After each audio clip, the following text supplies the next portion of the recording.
പ്രിയമുള്ള പ്രധാനമന്ത്രി, വളരെ സന്തോഷത്തോടെയാണ് അഭിമുഖീകരിക്കുന്നത്. ഏവർക്കും നഗരത്തിന്റെ റിസൾട്ട് വന്നു. റിസൾട്ട് അവലോകനം ചെയ്യുമ്പോൾ വലിയ മുന്നേറ്റം ഉണ്ടാക്കാൻ നമുക്ക് ഇവിടെ അഗളി മേഖലയ്ക്ക് കഴിഞ്ഞു എന്നത് ശ്ലാഘനീയമായ കാര്യമാണ്. കഴിഞ്ഞ വർഷം 14 പേര് ഉന്നത പഠനത്തിന് അർഹത നേടിയില്ല എങ്കിൽ ഈ 4 ചുരുക്കാൻ നമുക്ക് കഴിയും. അത് നേട്ടമായിട്ട് പക്ഷെ അവിടെ ഒരു പരിമിതി വന്ന കാര്യം ചൂണ്ടിക്കാണിക്കാതെ പോകാൻ പറ്റും. കഴിഞ്ഞ നമ്മുടെ A+ന്റെ എണ്ണം എന്ന് പറയുന്നത് 21 കുട്ടികൾക്ക് 50 കുട്ടികൾക്ക് A+ ലഭിച്ചിരുന്നു. ഈ വർഷം അത് പകുതിയിലും താഴെയായി എന്നുള്ളതാണ്. 21 കുട്ടികൾക്ക് മാത്രമേ A+ ലഭിച്ചു. വലിയ പിന്നോട്ട് പോക്ക് അഗളി സ്കൂളുകാരുണ്ട്. അഗളി സ്കൂളുകാരെ പ്രത്യേകം പരിശോധിക്കേണ്ടതുണ്ട് എന്നാണ് സൂചിപ്പിക്കാറുള്ളത്.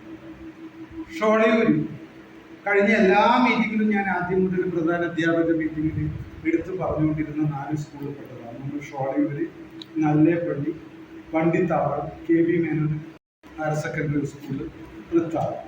ഈ 4 സ്കൂൾ കഴിഞ്ഞ വർഷം ജില്ലയുടെ റിസൾട്ട് കുറക്കുന്നതിൽ പ്രധാന പങ്ക് വഹിച്ച 4 സ്കൂൾ. പക്ഷേ ഈ 4 സ്കൂളിൽ 3 സ്കൂളും മുന്നോക്കം വന്നു. അതിൽ 2 സ്കൂളും 100% വാങ്ങി. പണ്ടിത്താവളം സ്കൂളിൽ ഒരു കുട്ടി പക്ഷെ നല്ലേപ്പള്ളി സ്കൂളിൽ വലിയ മാറ്റം ഉണ്ടായിട്ടുണ്ട്. ഇത് നമ്മൾ പ്രത്യേകം പരിശോധിച്ചു. പക്ഷെ ആ പറഞ്ഞ സ്കൂളിലൊക്കെ വലിയ മുന്നേറ്റം ഉണ്ടാക്കിയെന്നുള്ളത് ഏറെ സന്തോഷം നൽകുന്ന കാര്യമാണ്. ആ സ്കൂളിലെ പ്രധാന അധ്യാപകനെയും മറ്റധ്യാപകരെയും പ്രത്യേക ഒരു വർഷം നമുക്കൊരു പരാജയം വന്നാൽ ആ പരാജയത്തെ അടുത്ത വർഷം മറികടക്കുക എന്നുള്ള ഒരു തീരുമാനം കൈക്കൊള്ളുകയും ആ തീരുമാനം ഫലപ്രാപ്തിയിൽ എത്തിക്കാനുള്ള ശ്രമമാണ്. ഞാൻ കോട്ടത്തറ സ്കൂളിനെ പ്രത്യേകം പരാമർശിക്കുകയാണ്. കഴിഞ്ഞ വർഷം 2 ഈ വർഷവും 2 കുട്ടികൾ അല്ലെ, ശരിയല്ലേ?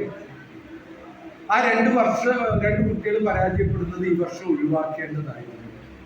ഞാൻ നേരത്തെ എല്ലാ മീറ്റിങ്ങുകളും പ്രധാന അധ്യാപകർ കൊടുക്കുന്ന ഏറ്റവും പിന്നോക്കം നിൽക്കുന്ന കുഞ്ഞുങ്ങളെ അധ്യാപകർക്ക് വീതിച്ച് നൽകിക്കൊണ്ട് ഓരോ ദിവസവും ആ കുട്ടിയോട് പരീക്ഷയുടെ തൊട്ട് 2 മാസം മുമ്പ് ഓരോ ദിവസവും ആ കുട്ടിയോട് കാര്യങ്ങൾ ചർച്ച ചെയ്തുകൊണ്ട് അവൻ ചേർത്ത് വെച്ചുകൊണ്ട് പോയാൽ ആ കുട്ടി ജയിക്കുന്നതിന് യാതൊരു സംശയമില്ല. അതിനുള്ള പിന്തുണ വിദ്യാലയത്തിലെ മറ്റധ്യാപകരിൽ നിന്ന് ഉറപ്പുവരുത്തുക.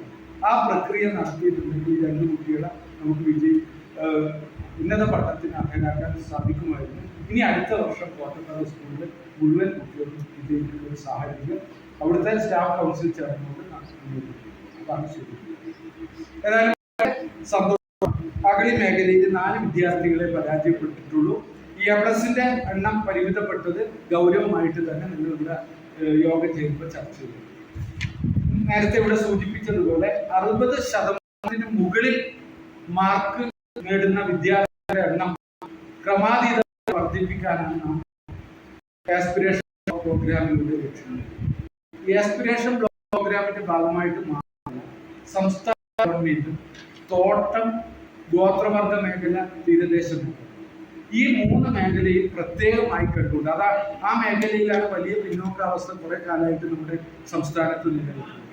ആ മേഖലയെ പ്രത്യേകം കണ്ടുകൊണ്ട് ആ മേഖലയിലെ വിദ്യാർത്ഥികൾക്ക് ഏറ്റവും മികച്ച ഗുണമേന്മയുള്ള വിദ്യാഭ്യാസം കൊണ്ട് അവരെ വിദ്യാഭ്യാസ കാര്യത്തിൽ കൊണ്ടുവരാനുള്ള വലിയ പദ്ധതികൾ ഏറ്റെടുക്കുന്നത്.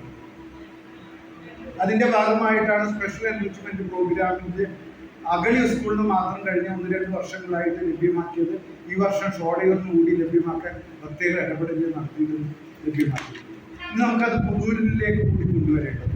അങ്ങനെ ഈ മേഖലയിലെ മിക്കവാറും എല്ലാ സ്കൂളുകളിലേക്കും നമുക്കത് എത്തിക്കാം. ആ ഷോളയൂർ ആ പദ്ധതി നടപ്പിലാക്കിയപ്പോൾ വലിയ മുന്നേറ്റം. എല്ലാ പ്രധാന അധ്യാപകരും ഓരോ വിഷയം വെച്ചുള്ള A+കളുടെ എണ്ണം, B+കളുടെ എണ്ണം ആ രീതിയിൽ സൂക്ഷ്മ തലത്തിൽ വിദ്യാലയത്തിൽ അവലോകനം നടത്തും. അപ്പോഴറിയാം ഓരോ വിഷയാധ്യാപകർക്ക് എൻ്റെ വിഷയത്തിൽ ഇത്ര A+കാരുണ്ട്, ഇത്ര A ഉണ്ട്, B+കാരുണ്ട്. ആ തലത്തിൽ പ്രധാന അധ്യാപകർ കൃത്യമായിട്ട് സൂക്ഷ്മ തലത്തിൽ അവലോകനം ചെയ്യണം എന്നാണ് സൂചിപ്പിക്കുന്നത്. 60% മുകളിലേക്ക് പരമാവധി കുട്ടികളെ എത്തിക്കുക എന്നുള്ളത്. ആ എത്തിക്കാൻ പ്രത്യേക പദ്ധതി നാം ഏറ്റെടുക്കുന്നുണ്ട്. അവർക്ക് ഏതൊക്കെ റിസോഴ്സ് ഉപയോഗിച്ചിട്ട് അവരുടെ ഗ്രേഡ് ഉയർത്താനുള്ള പഠന പ്രവർത്തനങ്ങൾ നമ്മുടെ വിദ്യാലയത്തിലെ സ്റ്റാഫുകളെ ചേർത്ത് വെച്ചുകൊണ്ട് നടത്താൻ പറ്റുമോ അത് നിർബന്ധമായും നടത്തണം എന്നാണ് സൂചിപ്പിക്കാറുള്ളത്. നേരത്തെ സൂചിപ്പിച്ച പോലെ രാജ്യത്ത് 500 ബ്ലോക്കുകളാണ് ഈ പദ്ധതി. ആ പദ്ധതിയിൽ നമ്മൾ പ്രധാനമന്ത്രിയുമായിട്ടുള്ള ഒരു സംവാദ സെഷൻ ഉണ്ടായിരുന്നു, വീഡിയോ കോൺഫറൻസ്. അവിടെ പറയുന്ന പല കാര്യങ്ങളും കേരളം ഏറെ മുമ്പിലാണ്. പക്ഷേ ഇത്തരം കാര്യങ്ങൾ ഇനിയും നാം മുന്നേറേണ്ടതുണ്ട്.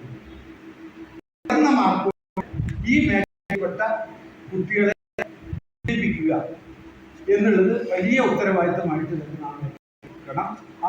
അതിൽ നൽകിയിട്ട് മറ്റൊരു കാര്യം, വിജയിക്കുന്ന എല്ലാ കുട്ടികളും പ്രൈമറി വിദ്യാഭ്യാസം പൂർത്തിയാക്കുന്ന കുട്ടികൾ സെക്കൻഡറി വിദ്യാഭ്യാസം പൂർത്തിയാക്കുന്നതിനും സെക്കൻഡറി വിദ്യാഭ്യാസം പൂർത്തിയാക്കുന്ന കുട്ടികൾ ഹയർ സെക്കൻഡറി വിദ്യാഭ്യാസം പൂർത്തിയാക്കുന്നുണ്ട് എന്ന് ഉറപ്പാക്കേണ്ട പ്രവർത്തനം കൂടി ഉത്തരവാദിത്തത്തിൽ കൊണ്ടുവരുന്നത്. പ്രൈമറി HMന്റെ ഉത്തരവാദിത്തമാണ് അവൻ ഹൈസ്കൂൾ തലത്തിൽ ചേർന്നു എന്ന് ഉറപ്പാക്കുന്നത്. ഹൈസ്കൂൾ പ്രധാന അധ്യാപകരുടെ ഉത്തരവാദിത്തമാണ് ഹയർ സെക്കൻഡറി തലത്തിൽ. ഹയർ സെക്കൻഡറി എന്ന് പറഞ്ഞാൽ വ്യത്യസ്ത മേഖലകളുണ്ട്. IT മേഖലയുണ്ട്, TTI ഉണ്ട്, പോളിടെക്നിക് ഉണ്ട്, VHSC ഉണ്ട്, ഹയർ സെക്കൻഡറി ഉണ്ട്, ഫാഷൻ ടെക്നോളജി, അങ്ങനെ പല മേഖലകളുണ്ട്. ആ മേഖലയിൽ അവന് താല്പര്യമുള്ള അവന്റെ അഭിരുചിക്ക് അനുസരിച്ചുള്ള ഒരു മേഖലയിൽ നിർബന്ധമായും കുട്ടി ചേർന്നിട്ടുണ്ട്. അത് നമ്മുടെ ഉത്തരവാദിത്തമായിട്ട് ഈ ആസ്പിരേഷൻ ബ്ലോക്ക് പ്രോഗ്രാമിൽ പറയുന്നുണ്ട്.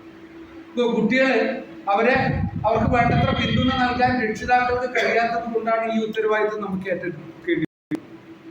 ഒരു രക്ഷിതാക്കളുടെ ഉത്തരവാദിത്തത്തിൽ തന്നെയാണ് മെന്ററായിട്ട് അധ്യാപകർ പ്രവർത്തിച്ചു പോകുന്നത്. അതുകൊണ്ട് ഹൈസ്കൂൾ വിദ്യാഭ്യാസം പൂർത്തിയാക്കിയ എല്ലാ വിദ്യാർത്ഥികളും ഈ പറഞ്ഞ ഉന്നത പഠനത്തിന് ഏതെങ്കിലും കോഴ്സുകളിൽ ചേർന്നു എന്ന് ഉറപ്പാക്കണം. അതിന്റെ ഡാറ്റ കൂടി പ്രധാന അധ്യാപകർ വെക്കണം. നമ്മുടെ അടുത്ത അവലോകനത്തിൽ അത് ചോദിക്കുന്നു, നിങ്ങളുടെ 30 കുട്ടികളുടെ 30 കുട്ടികൾ ഏതൊക്കെ വിദ്യാലയങ്ങളിലായിട്ട് അഡ്മിഷൻ നേടിയിട്ടുണ്ട്, അഡ്മിഷൻ നേടാത്ത ഏതെങ്കിലും കുട്ടികളുണ്ട്, ഏതെങ്കിലും കോഴ്സിൽ ഇതിലൊരു പദ്ധതിയാണ്. ആ രീതിയിൽ എല്ലാ കുട്ടികളെയും നമ്മൾ അവരുടെ വിദ്യാഭ്യാസം ഏതൊക്കെ തരത്തിൽ ഉയർത്തിക്കൊണ്ടുവരാൻ പറ്റുമോ ആ തരത്തിൽ ഉന്നത തലങ്ങളിലേക്ക് എത്തിക്കുകയും അവരെ സ്വാശ്രയശീലരാക്കാനുള്ള ഒരു വലിയ പ്രവർത്തനത്തിൽ പങ്കാളിയായിക്കൊണ്ടിരിക്കുന്നവരാണ്. അതിൽ നമ്മുടേതായ പങ്ക് നമുക്ക് കൃത്യമായിട്ട് നിർവഹിക്കാൻ കഴിയണമെന്നാണ്. നേരത്തെ പറഞ്ഞ പോലെ പല ഇൻസ്റ്റിറ്റ്യൂഷൻ നോക്കുമ്പോഴും ഈ ടോയ്ലറ്റിന്റെ അനുപാതം, പെൺകുട്ടികളുടെ ടോയ്ലറ്റിന്റെ അനുപാതം കുറവാണ് എന്ന് ഒരു കാരണവശാലും നമ്മുടെ മേഖലയിലെ സ്കൂളുകൾക്ക് ഉണ്ടാവാൻ പാടില്ല. പല സോഴ്സുകളുണ്ട്. ചുറ്റുമതിൽ കെട്ടാനുള്ള സംവിധാനം, ടോയ്ലറ്റ് നിർമ്മിച്ചു തരാൻ സംവിധാനം, പിന്നെ ജനപ്രതിനിധികൾ, പഞ്ചായത്ത്, തദ്ദേശ സ്വയംഭരണ സ്ഥാപനം, ഇവരെയൊക്കെ സമീപിച്ചത് ഇപ്പൊ സസ്റ്റൈൻസ് ലെവൽസിന്റെ ബാരിയർ ഫീൽഡ് ഉണ്ട്, അതിനൊക്കെ ഫണ്ട് അനുവദിക്കുന്നുണ്ട്. അതിന് ടോയ്ലറ്റ് വരെ നമുക്ക് നിർമ്മിക്കാനുള്ള സംവിധാനം. അത്തരം വിദ്യാലയങ്ങളിൽ അതിന്റെ സംവിധാനം റിക്വസ്റ്റ് വരുന്നതിനനുസരിച്ച് നമുക്ക് അനുവദിച്ചു കൊടുക്കാറുണ്ട്. ലൈബ്രറി, പുതുതായിട്ട് ലൈബ്രറി നവീകരണത്തിനുള്ള ഫണ്ട് തരും. അപ്പൊ അതൊക്കെ പരമാവധി നമ്മുടെ ഈ മേഖലയിൽ തന്നെ ലഭിക്കാനുള്ള സംവിധാനം ഉണ്ടാവുന്ന പ്രധാന അധ്യാപകർ സമയാസമയങ്ങളിൽ ആവശ്യമായ റിക്വസ്റ്റ് കൊടുക്കണമെന്നാണ് ചോദിക്കുന്നത്. ഇപ്പൊ പെൺകുട്ടികളുടെ ടോയ്ലറ്റിന്റെ സൗകര്യം മെച്ചപ്പെടുത്താൻ, അത് ഗേൾസ് ഫ്രണ്ട്ലി ടോയ്ലറ്റ് അടക്കം ഉള്ള രീതിയിൽ സംവിധാനം ഒരുക്കാനുള്ള കാര്യത്തിൽ പ്രത്യേകം ശ്രദ്ധിക്കേണ്ടതുണ്ട് എന്നാണ് സൂചിപ്പിക്കാനുള്ളത്. നേരത്തെ പറഞ്ഞതുപോലെ ടീച്ചേഴ്സിന്റെ അനുപാതം നമ്മുടെ ഈ മേഖലയിൽ അറിയാം. പലപ്പോഴും കിട്ടിയ ട്രാൻസ്ഫർ വരെ മാത്രമാണ് അവരെ അടുത്ത ട്രാൻസ്ഫറിന് സൗകര്യം നിർബന്ധപൂർവ്വമാണ് നമ്മൾ കുറച്ചാളെ ഇവിടെ വെക്കുന്നത്. ആ വെക്കുന്ന സമയത്ത് തന്നെ നമുക്ക് 100 വിളിയാം പല സോഴ്സിൽ നിന്ന്. എന്നിട്ടും അതുകൊണ്ട് നമ്മൾ പ്രത്യേക കാലത്ത് പ്രദേശം പറഞ്ഞിട്ടാണ് ഇവിടെ പോസ്റ്റ് ചെയ്തത്. പക്ഷെ സ്വാഭാവികമായിട്ടും ഓൺലൈനിലേക്ക് അവർക്ക് ട്രാൻസ്ഫർ അപേക്ഷിക്കാനുള്ള അർഹതയുണ്ട്. അവർക്ക് ഫസ്റ്റ് ഓപ്ഷനിൽ കിട്ടുമ്പോൾ സെക്കൻഡ് ഓപ്ഷനിൽ കിട്ടുമ്പോൾ മാറിപ്പോകാനുള്ള ഡെയിലി വേജസിനെയാണ് നമ്മൾ പലപ്പോഴും ഈ മേഖലയിൽ പൂർണ്ണമായിട്ടും വിദ്യാലയത്തിലെ അധ്യാപകരെ അപ്പൊ അതും നേരത്തെ മാഷ് സൂചിപ്പിച്ചതുപോലെ കണക്കിൽ ഉൾപ്പെടുത്തിയാൽ മാത്രമേ നമ്മുടെ മൊത്ത അവലോകനത്തിൽ നമ്മൾ കുട്ടികൾക്ക് അനുസൃതമായ അധ്യാപകർ കേരളത്തിലെ ഈ ബ്ലോക്ക് ആസ്പിറേഷൻ ബ്ലോക്ക് പ്രോഗ്രാമിന്റെ ഭാഗമായി നടത്തുന്ന എല്ലാ വിദ്യാലയങ്ങളും ഉണ്ട് എന്ന് ഉറപ്പാക്കാൻ കഴിയും. അദ്ദേഹം ശ്രദ്ധിക്കേണ്ടതുണ്ട് എന്നാണ് സൂചിപ്പിക്കാറുള്ളത്. അതുപോലെ തന്നെ CWSN കുട്ടികൾ അവർക്ക് വേണ്ടിയിട്ട് സ്പെഷ്യൽ എഡ്യൂക്കേറ്റർമാരുടെയൊക്കെ PRCയിൽ നിന്ന് പല സംവിധാനങ്ങളാണ് ഒരുക്കുന്നത്. അതിന്റെ കാര്യങ്ങളും നമ്മൾ ആ രീതിയിൽ തന്നെ കൃത്യമായ രേഖപ്പെടുത്തലുകളിലൂടെ മുന്നോട്ട് പോകണമെന്നാണ് സൂചിപ്പിക്കാറുള്ളത്. ഏതായാലും സൂക്ഷ്മ തലത്തിലാണ് സംസ്ഥാന സർക്കാരും വിദ്യാഭ്യാസ വകുപ്പും വിദ്യാഭ്യാസ ഇടപെട്ടുകൊണ്ട്, അതായത് എല്ലാ വിഭാഗങ്ങളും ചേർത്തുകൊണ്ട് അവരുടെ ലക്ഷ്യം വെച്ചുകൊണ്ട് തന്നെയാണ് പോകുന്നത്. അത് CWSN കുട്ടികളായാലും ഈ പറഞ്ഞ പോലെ ഗോത്രവർഗ മേഖലയിലും തീരദേശ തോട്ട മേഖലയിലായ കുട്ടികളായാലും ആ രീതിയിൽ ആസ്വദിക്കപ്പെട്ട മറ്റേതെങ്കിലും വിഭാഗങ്ങളുണ്ടെങ്കിൽ ആ വിഭാഗങ്ങൾ എല്ലാ വിഭാഗങ്ങളെയും വളരെ സൂക്ഷ്മ തലത്തിൽ കണ്ടുകൊണ്ട് തന്നെയാണ് ചിട്ടപ്പെടുത്തിയിട്ട് മുന്നോട്ട് പോകുന്നത്. അപ്പൊ ഇത് പ്രാവർത്തികമാക്കാൻ ഉത്തരവാദപ്പെട്ടവർ ഞാനടക്കമുള്ള എല്ലാവരും അത് ഏറ്റവും മികവുറ്റ രീതിയിൽ നടപ്പിലാക്കാൻ നമ്മൾ കഴിയേണ്ടതുണ്ട്. ഈ പറഞ്ഞ പ്രത്യേക കാര്യങ്ങൾ കുട്ടിക്കും ഓരോ വിഷയത്തിലും നേടാൻ കഴിയുന്ന ഉയർന്ന മാർക്കിൽ വിജയിപ്പിക്കുക എന്നതാണ് അധ്യാപക ഉത്തരവാദിത്വം. വിജയിപ്പിക്കുക എന്നതാണ് ഓരോ കുട്ടിയുടെ കഴിവിനനുസരിച്ച് ഓരോ വിഷയത്തിലും ഉയർന്ന ഗ്രേഡ് വിജയിപ്പിക്കുക എന്നതാണ് അധ്യാപക ഉത്തരവാദിത്വം. നിറവേറ്റണം. അങ്ങനെ നിറവേറ്റുമ്പോഴാണ് നമുക്ക് ഈ 60% ടാർഗറ്റിലേക്ക് എത്താൻ കഴിയും. നിങ്ങൾ വിഷയം തിരിച്ചു തന്നെ SLCയുടെ അവലോകനം നടത്തണം. SLC മാത്രമല്ല, നമ്മുടെ എല്ലാ ക്ലാസ്സിലെയും എല്ലാ വിഷയത്തിലും എല്ലാ കുട്ടികൾക്കും ആർജിക്കേണ്ട ശേഷി ആർജിച്ചു എന്ന് ഉറപ്പാക്കേണ്ടതും അധ്യാപക ഉത്തരവാദിത്വം തന്നെയാണ്. അത് ക്ലാസ് അധ്യാപകന്റെ കർത്തവ്യമായി മാറുകയും അതിനനുസൃതമായ പരിഹാര ബോധന പ്രവർത്തനങ്ങൾ കുട്ടിക്ക് ആ പരീക്ഷയിൽ വിജയിക്കേണ്ട മാർക്ക് കിട്ടിയിട്ടില്ല, ഒരു പാഠം പഠിപ്പിച്ചപ്പോൾ ആ പാഠത്തിൽ നിന്ന് കിട്ടേണ്ട പല നേട്ടങ്ങൾ കിട്ടിയിട്ടില്ല, അത് ലഭ്യമാകാനുള്ള പരിഹാര ബോധന പ്രവർത്തനങ്ങൾ വർക്ക്ഷീറ്റ് അടക്കമുള്ള അഡീഷണൽ പ്രവർത്തനങ്ങൾ കൊടുത്തുകൊണ്ട് അധിക സമയം കണ്ടെത്തിക്കൊണ്ട് മുന്നോട്ട് കൊണ്ടുപോകേണ്ട കാലഘട്ടത്തിന്റെ ആവശ്യകത തിരിച്ചറിഞ്ഞുകൊണ്ട് നമ്മൾ ഇടപെട്ടിട്ടില്ല എങ്കിൽ പൊതുവിദ്യാലയത്തിൽ ഇന്ന് കാണുന്ന കുഞ്ഞുങ്ങൾ ഉണ്ടാവില്ല എന്നതിൽ യാതൊരു സംശയമില്ല. അപ്പൊ പൊതുവിദ്യാലയത്തെ കണ്ണിലെ കൃഷ്ണമണി സംരക്ഷിച്ചു പോകാൻ ഉത്തരവാദപ്പെട്ടവരാണ് ഇവിടെ ഇരിക്കുന്നത്. ആ രീതിയിൽ തന്നെ മുന്നോട്ട് കൊണ്ടുപോകണം. ഈ വർഷം ഉണ്ടായ അടുത്ത വർഷം നമ്മുടെ വിദ്യാലയത്തിൽ ഉണ്ടാവാൻ പാടില്ല. എന്തൊക്കെയാണ് ന്യൂനത, ആ ന്യൂനത നോട്ട് ചെയ്തുകൊണ്ട് അത് മറികടക്കാനുള്ള പ്രവർത്തനങ്ങൾ SRGയിലും സ്റ്റാഫ് കൗൺസിലും നാം തീരുമാനമെടുത്ത് ആ പ്രവർത്തനം മുന്നോട്ട് കൊണ്ടുപോവുകയും ഓരോ മീറ്റിംഗിലും അതിന്റെ റിവ്യൂ നടത്തി പോവുകയും ആ തരത്തിൽ പോകണം. ഏതായാലും വലിയൊരു ഉന്മേഷം ഈ അട്ടപ്പാടി മേഖലയിൽ കാണുന്നു എന്നുള്ളത് ഏറെ സന്തോഷം നൽകുന്ന കാര്യമാണ്. ഇനിയും നമുക്ക് മുന്നോട്ട് പോകേണ്ടതുണ്ട്. നമ്മുടെ രക്ഷിതാക്കൾക്ക് എടുക്കുന്ന വേണ്ടത്ര ബോധവൽക്കരണം നമ്മുടെ കുഞ്ഞുങ്ങൾക്ക് ലഭിക്കാനുള്ള സാധ്യതയില്ല. അത് നമുക്കൊക്കെ അറിയാം. വളരെ പരിമിതമായ കുടുംബങ്ങളിൽ നിന്ന് മാത്രമേ അത്തരത്തിലുള്ള പിന്തുണ നമ്മുടെ കുഞ്ഞുങ്ങൾക്ക് കിട്ടുന്നുള്ളൂ. ആ പിന്തുണ കിട്ടാത്ത കുഞ്ഞുങ്ങൾക്ക് പിന്തുണ നൽകേണ്ട ഉത്തരവാദിത്വം നമ്മുടെ. എങ്ങനെയാണോ നാം നമ്മുടെ കുഞ്ഞുങ്ങൾക്ക് എന്തെങ്കിലും ഒരു കുറവ് വരുമ്പോൾ ഇടപെട്ട് മുന്നോട്ട് കൊണ്ടുവരുന്ന അതേ കാഴ്ചപ്പാടിൽ തന്നെ മക്കളെ പോലെ തന്നെ ഇവരെയും കണ്ടുകൊണ്ട് ചേർത്ത് വെച്ചുകൊണ്ട് മുന്നോട്ട് കൊണ്ടുപോകണം. മക്കൾക്കൊപ്പം എന്ന ഒരു രീതിയിൽ തന്നെ അധ്യാപകർ മുന്നോട്ട് പോകുന്നത് എന്നാണ് സൂചിപ്പിക്കാറുള്ളത്. ഞാൻ കൂടുതൽ ദീർഘിപ്പിക്കുന്നില്ല. ഞാൻ ഇതിന്റെ മീറ്റിംഗിൽ അത്യാവശ്യം പങ്കെടുത്തിട്ടുണ്ടെങ്കിലും ഇതിന്റെ ലളിതമായ കാര്യങ്ങളിലൊക്കെ പങ്കെടുത്തിട്ടുള്ളത് AEO മണ്ണാർക്കാടാണ്, പിന്നെ കൊല്ലംകോട് AEO ആണ്. മാഷ് വളരെ വിശദമായിട്ട് ആ പുസ്തകം വെച്ച് തന്നെയാണ് ഓരോ മീറ്റിംഗിൽ നിന്നുള്ള വിശകലനം ചെയ്തത്.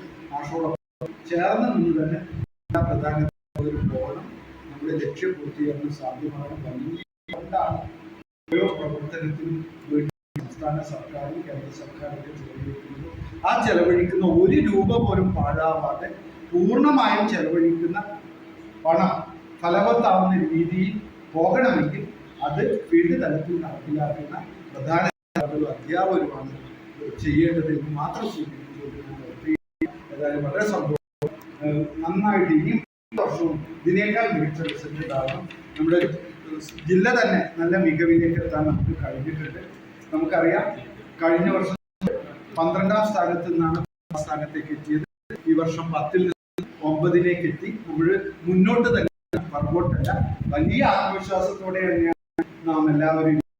കുറച്ചുകൂടി ഉത്സാഹിച്ചാൽ നമ്മുടെ ആദ്യത്തെ 7 സ്ഥാനങ്ങളിൽ ഇടം പിടിക്കുമെന്നാണ് ഞാൻ പ്രധാന അധ്യാപകരോട് എല്ലാ വ്യക്തികളും പറഞ്ഞെങ്കിലും 7-ലേക്ക് നമുക്ക് 9-ലേക്ക് എത്താൻ പറ്റിയിട്ടുണ്ട്.